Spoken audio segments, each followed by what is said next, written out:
Fala pessoal do canal Ser Nerd, ou seja, vocês estão acompanhando que James Gunn voltou atrás com a história dos pais do Superman. Eles não são mais aqueles monstros elitistas do partido do bigodinho. Será que ele retrocedeu? Mas hoje nós vamos falar como era realmente Krypton. Você sabe realmente, será que eles eram essa sociedade utópica? Será que eles eram esse local paraíso angelical? Você vai descobrir hoje a história de Krypton. Então, se você quer aqui de paraquedas, não esquece de se inscrever no canal, já deixa aquele like. Sem mais delongas, roda a vinheta e bora para esse vídeo.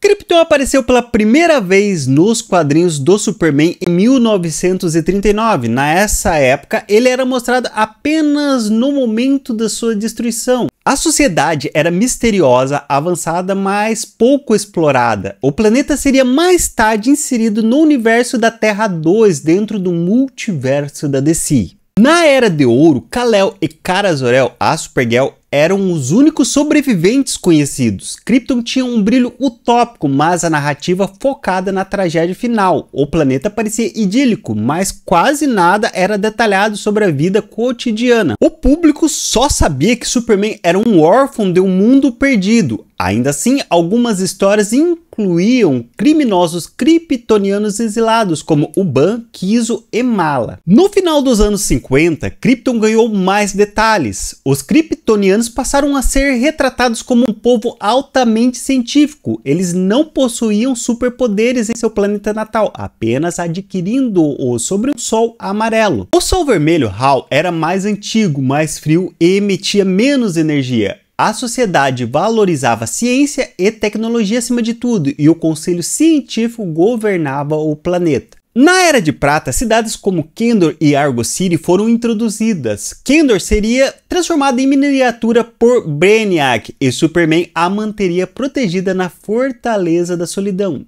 Argo City sobreviveu à explosão em um fragmento de Krypton protegida por sua tecnologia avançada. Supergirl, Krypto e Beppo surgem como sobreviventes adicionais nessa era. Os kryptonianos viviam isolados em grandes cidades e evitavam o contato físico direto. Em Krypton, a espiritualidade era profundamente entrelaçada com a cultura e a ciência.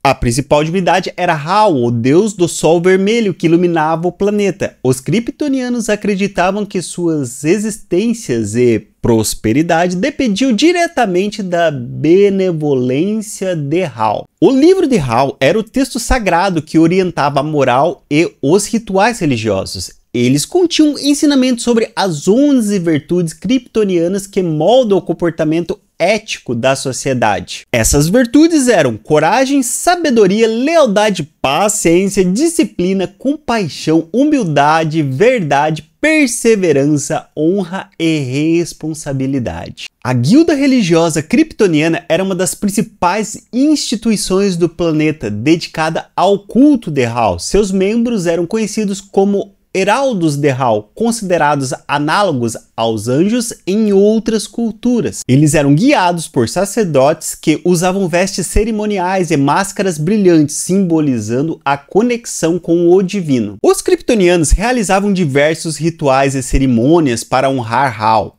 Entre os mais significativos estavam o Festival da Luz, uma celebração anual que marcava o alinhamento perfeito de Krypton com Hal, simbolizava a renovação da vida e da esperança. O Ritual da Transição, cerimônias realizadas em momentos importantes da vida, como nascimento, maturidade e morte, para garantir a bênção de Hal e a continuidade do ciclo da vida. O Culto da Chama Eterna, um serviço diário realizado nos templos, onde os fiéis ofereciam oração e acendiam velas em homenagens a Hal, buscando sabedoria e proteção. Na mitologia kryptoniana, Hal era considerado o criador do universo, responsável por trazer ordem ao caos primordial. Ele criou Krypton como um mundo de equilíbrio e harmonia, onde ciência e espiritualidade coexistiam. Essa cosmogonia refletia a visão de que o conhecimento e a fé eram complementares, não opostos. Em Krypton, animais e flora também eram variados e exóticos. Existiam criaturas semelhantes à da Terra, mas agora eram híbridas, como peixes, cobras e bestas pensamentos. O planeta tinha duas luas, como Hathor, destruída acidentalmente por Jax-Ur.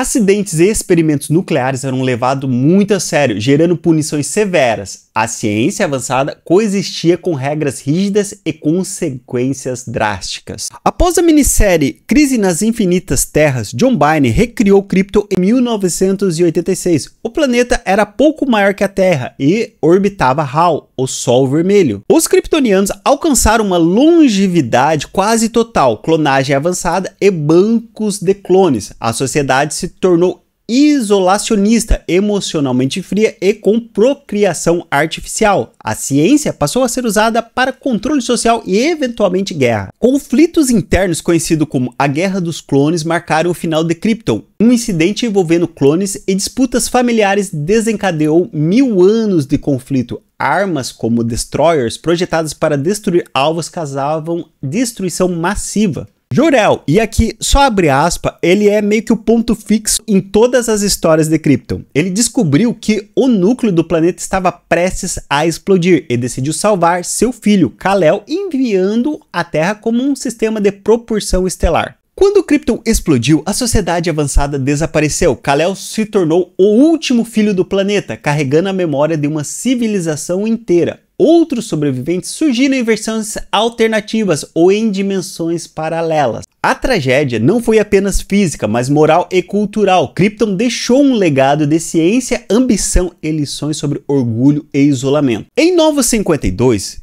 Grant Morrison apresentou Krypton como uma utopia científica completa. Os kryptonianos eram altamente inteligentes desde o nascimento. A sociedade tinha ideologias avançadas e uma vida de até 500 anos. Kal-El representava a evolução física, mas o planeta representava a evolução social. A história também explorou a diversidade étnica, mostrando kryptonianos multiétnicos. Astrofísicos como Neil deGrasse Tyson ajudaram a localizar Krypton realisticamente 27 anos-luz da Terra. Isso trouxe verossimilhança científica ao mito, respeitando a física e a astronomia. Krypton permanece um símbolo de grandeza e tragédia, ciência e arrogância. Suas várias eras mostraram como uma civilização pode evoluir e ainda assim colapsar. E Superman permanece como o último elo vivo desse planeta perdido. Era uma civilização brilhante, mas complexa, com regras e virtudes e conflitos. Eles buscavam a perfeição científica e moral, mas essa busca também os isolou e os tornou vulneráveis. A história de Krypton é sobre ambição, conhecimento e legado. E no fim, o que restou deste povo foi apenas a esperança carregada por um filho, Kal-El, o Superman. Galerinha, como vocês podem ver, Krypton passou por várias reformulações e adaptações da história para aproximar ela do público. Ao contrário do que muita gente acha que Krypton era um paraíso por ser tecnologicamente mais avançado que a gente, está bem enganado. Até porque você, enquanto autor, você quer trazer alguma coisa falha para o próprio leitor se identificar com aquele mundo, com aquele universo. É realmente assim muito difícil você criar uma coisa do nada, uma coisa que nunca existiu. Sempre uma coisa que existe, ela é criada de partes do que já conhecemos. Então, da mesma forma, quando você inventa uma história, ela precisa de alguma forma te trazer lembranças que vão fazer você aceitar essa história como real. Só que hoje o que aconteceu? Existe por parte de alguns fãs um exagerado conceito que Superman representa Cristo. Olha que coisa absurda. Do ponto de vista do cristianismo, comparar qualquer ser inventado pelo homem a Cristo, ó, meu amigo, isso é problemático. Problemático mesmo. Do ponto de vista da fé, nosso Senhor Jesus, ele é incomparável. Ele é um ser perfeito e inalcançável. Não dá para inventar um personagem e comparar com Jesus. E eu já trouxe um vídeo aqui falando que Superman, aliás, não foi baseado em Jesus, e sim em Moisés. Essa questão messiânica do Superman, ela só veio com o filme em 1978. E por isso que muitos fãs ficam batendo nessa história. E por isso que isso no filme do Superman não me incomodou, o fato dos pais do Superman ser meio... sabe, né? E sem falar assim, ó, se eu fosse uma civilização extremamente avançada e fosse enviar meu filho para outro lugar, eu de fato não é que eu ia querer que ele repovoasse aquele planeta, mas eu ia querer que a geração de Krypton, a minha geração, continuasse através dele. Isso é o natural. E assim, sociedades mais avançadas, olha, não adianta vir com essa historinha. Não, elas seriam evoluídas filosoficamente. Não, não seriam. Elas com certeza olhariam para uma civilização menos avançada e ia tratar com desprezo. Inclusive, quem aborda muito bem isso é Star Trek, porque eles têm a primeira lei que é nunca interferir numa sociedade que não está no mesmo nível tecnológico. Ou seja, já para evitar que houvesse, de certa forma, assim, uma interferência em sociedades ou que protegesse sociedades primitivas. Agora, essa ética que Star Trek traz, talvez Krypton não tivesse, você tá entendendo? Até porque tem algumas histórias que eles meio que já dominaram a galáxia e depois, tão enjoado de dominar a galáxia, vamos só fechar no nosso planetinho, não vamos mais nos misturar com essa gentalha. Então, pra mim, tanto faz se os pais kryptonianos do Superman eram uns escrotos, se eram, sabe? Pra mim, tanto faz. O importante é ver os pais deles. Eu achei essa cena extremamente bonita, que é os pais adotivos dele sendo incríveis,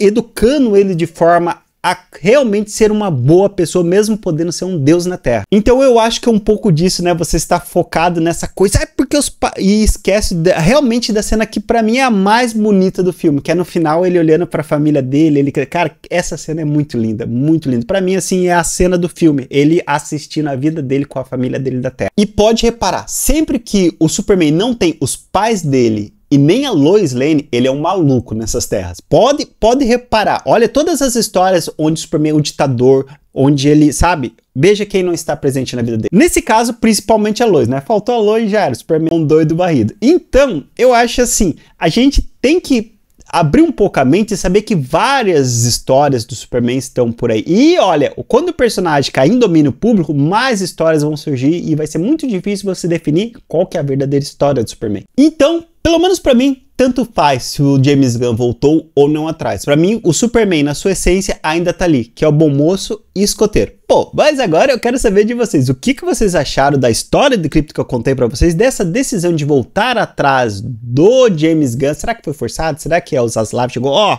vou te mandar embora, hein? Bom, conta aqui pra mim nos comentários que vocês sabem que eu leio tudo. E um beijo e até o próximo vídeo.